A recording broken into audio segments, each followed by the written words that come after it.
it was the most horrible thing. I remember when I first got my first panic attack, I thought I was going to die.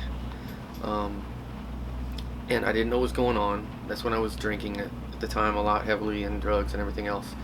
Um, Figured out that that was one of the reasons why, um, you know, that it's so hard to deal with anxiety and depression, because you don't know what's going on. You feel like you're going crazy.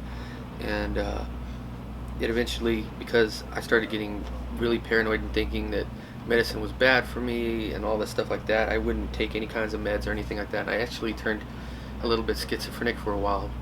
Anxiety can do that to you, where you feel like I was feeling like my food was going to be people trying to poison me. It was really a really tough time. And it's in '98. It's when I finally, I think after my grandfather died, I went into a really bad depression, and I finally gave up. I said, I gotta get clean. And my little boy, Nathan, at the time he was 3 years old, I came home drunk, and he looked at me like I was a piece of shit, and I was like, okay, this is enough. I gotta get this, under control. So I quit drinking. Worked for a little while. Depression came back, anxiety came back, and that's when I decided to get on meds, which helped me immensely. But I'd always have to deal with it. And that was it's just the start of the tip of the iceberg. Then the depression started coming, and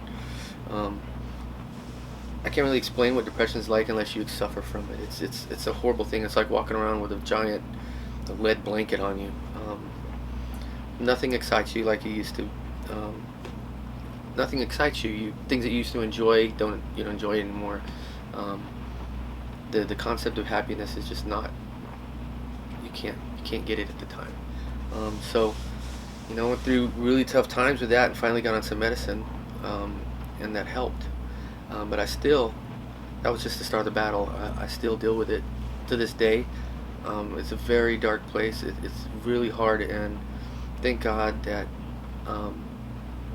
I had my music to get me through. I think music's one of the most powerful things in the entire world. It has the power to heal people. It has the power to bring people together, no matter what you're into. It's just a beautiful thing, and that's why I threw myself wholeheartedly into making music, because that is my drugs now. That is my antidepressant. That is everything to me.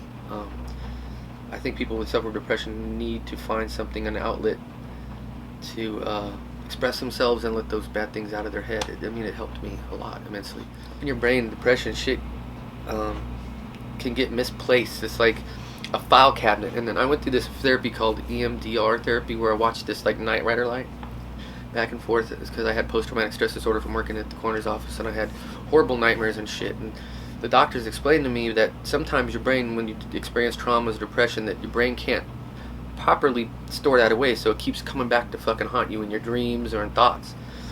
And so I did that therapy, and it really helped a lot. So if people ask the doctors if they get help, that therapy really helped me. It helped me a lot. My trick is, number one, when you're feeling depressed, you don't want to get out of bed. Get the fuck out of bed. Just get up. Force yourself to do things that you feel like you're too depressed to do, and it helps. Another good thing that helps is with depression is exercise. If you can just get out and walk or do any kind of exercise, it has some way of helping your body get through the depression. For me, it's playing shows. I go out there and kill myself. I've been doing it 20 years. My fucking body hurts, but that's what keeps me going. It keeps me from going to that dark place. So things that help me overcome it are my children. Honestly, those are the greatest things that ever happened to me. For real, I get emotional about it, but those little dudes give me a reason to wake up and give me a reason to shake the depression off, because I can't do that in front of them. I don't want them to see that. So they were the things that brought me happiness in this life, along with my music, and that's how I deal. And the fact that I'm helping people too helps me deal. Like, I feel like I'm out here sitting here gonna be 44 years old, and I want to tell everybody it does get better. It takes time. Sometimes it takes medicine. Sometimes it takes rearranging your whole life and doing things differently, but it does get better at times. And those are the times I live for. Yeah, the dark times come, and I get through them, but eventually, the good times outweigh the bad. You know, if I was to go back to myself, I would try to eliminate all the guilt in my life. Guilt is a horrible fucking thing. It come back to haunt you always. And there's a motto I've lived my life by. It's you know what? Do whatever the fuck you want.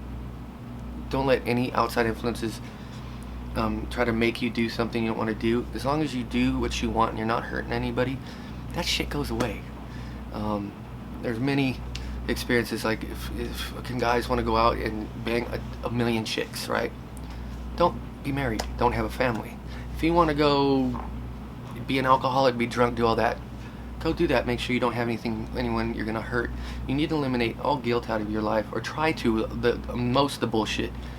If I could eliminate that way early on, I would be a different person today. It just seems like that shit keeps piling up, and then these tapes run in your mind. You know what I'm talking about? It's like a fucking tape on loop, and it just fucks with you, and your brain starts, I don't know how to explain it, just starts going. I guess it's mania, whatever they call it. And if I could tell myself to eliminate all that stuff, I think I would have been a lot better off.